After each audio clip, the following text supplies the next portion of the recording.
Hello, Dr. Dranitajohnston here, and I'm here on Maui, on the island of Maui, at Ipono Maui, which is our residential treatment center.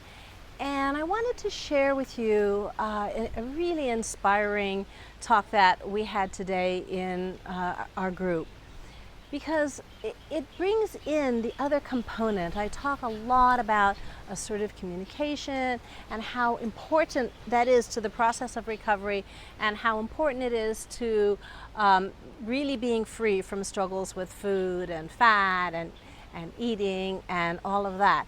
But there's another piece that goes hand in glove with the assertive formula and the assertive way of communicating, and that's the mirror. And once you start to get the handle of assertive communication, sooner or later you're going to come up against the mirror. And the mirror is this: whenever we feel a strong emotional charge, that's when we know the mirror is operating. Now, if it's a strong positive charge, like when you fall in love, that's all those qualities that you see in the other person that are so attractive are actually qualities within yourself that maybe you haven't ever really identified or acknowledged or appreciated or cultivated or developed. And when it's mutual, when the love is mutual, you get a double mirror effect. So not only do you get to see in the other person all those positive qualities that you have yet to develop, you also get to see through their eyes the positive qualities that you already have developed. And so that's what's happening when you have a positive emotional charge. That's what it looks like with the mirror. Now, when there's a strong negative charge, what's going on is that person is reflecting back to you aspects of yourself you would just as soon banish to Siberia. But you can't any more easily than you can amputate your hand and throw it on the ground. Someone's going to come along, pick it up, and put it back in your face. And so the way that works is that these are qualities in you that you don't know about, maybe, or certainly don't want to know about. And the only way we get to know and learn these aspects of ourselves is to see them in somebody else. Because the truth is, we can't really see ourselves. I can't see my own eyes. I can see their reflection in the mirror, but I can't really see my eyes. And so we need other people to show us aspects of ourselves that perhaps we've disowned, that we need in order to come into wholeness, because healing is wholeness. So it works something like this. I'll give you an example from my own life. I had a neighbor, and her name was Kathy. And Kathy was continually coming to me, and she was annoyed because the tree in my backyard was blowing leaves into her yard, and the hedge that separated our properties, the leaves from that hedge would be in her yard because she was downwind. And so this happened a lot. And there was even a time that she asked my younger daughter to tell me to plant flowers on her side of the hedge. So you can imagine that I was getting a little annoyed with this.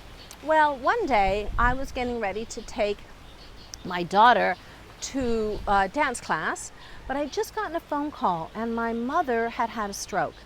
But I didn't know how bad the stroke was.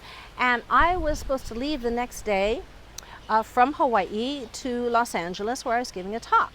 But I didn't know if I had to cancel that and go in the other direction, which would be back to Guam, which is where my mother lived. And so I was pretty distressed. In fact, I was crying. But I had to take my daughter to dance class. So I was in the car, and I was just crying a little bit. And Kathy came over. And she came over to the window, and she said, "Anita, are you going to be watering the hedge?"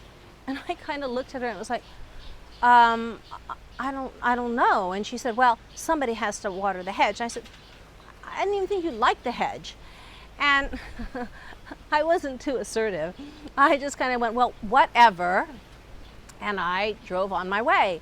And as I was taking my daughter, I guess I was so upset that I was talking out loud. And she said to me, "Mom, you told me I should never let people talk to me like that." without saying something. I went, you're right, I really do need to assert myself. So I dropped my daughter off and I went over to Kathy's, and she was in the yard, she was pulling weeds, and she went, I'm over here. And so I went over and I said, you know, Kathy, obviously you're ticked off at me, I'm ticked off at you, but we're neighbors, we're gonna have to figure some way to get along. Why don't you and your husband, me and my husband, why don't we sit down and let's talk this out? And she said, well, I don't know when we'll be able to do that. And I said, well, you just let me know. And I thought, okay, that's that. I'd asserted myself. And so then I get a call, and my mother's okay. It was a really minor stroke. So that meant I was headed out the next morning to Los Angeles to give my talk. I arrived there, and the night before the talk, I'm sitting there and I can't sleep. It's like I am so awake. Why? I'm thinking about Kathy. I'm annoyed with Kathy, and it's going on and on and on in my head. And I went, oh my gosh, it's the mirror. Now, I hate the mirror because the mirror is hard work, but at least I knew what it was. And so whenever the mirror is operating, there's a question to ask yourself. And I asked myself this question: what is it that that other person is doing that irks you the most? What is it that Kathy was doing that irked me the most? And I went, oh, she's so demanding. That's, you know. The second question that you have to ask yourself is there a part of me that either does that to others or to myself? And I thought, I am so not demanding that sometimes I don't even ask for what I want. That's how undemanding I am. And I couldn't figure it out, but at least I knew, all right, it was the mirror. And I was able to get some sleep and give my talk.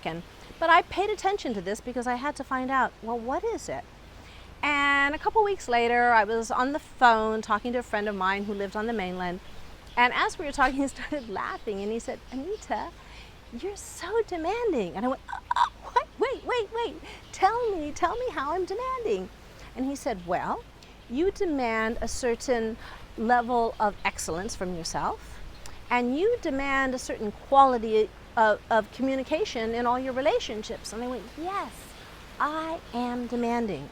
Now, here's where the magic begins, because once you get it, once you find out, oh, what is it that's being reflected back to me so that you could bring it home, one of two things happens.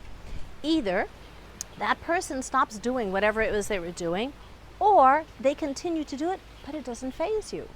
So I got to watch Kathy come and go from her house, walk up and down the street, and every time I go, oh, that's me, that's the demanding part of me. I can see that now.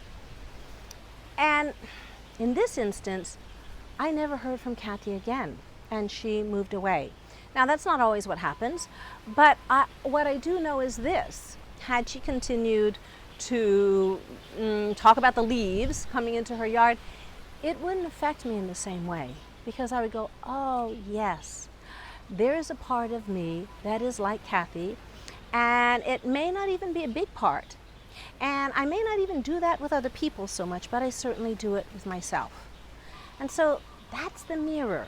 It's hard work, but it's where your freedom comes, because it even gets really funny, because once you get to working with the mirror, it lightens things up in the sense of illumination, because then you see what had been kept in the dark and you bring it into light.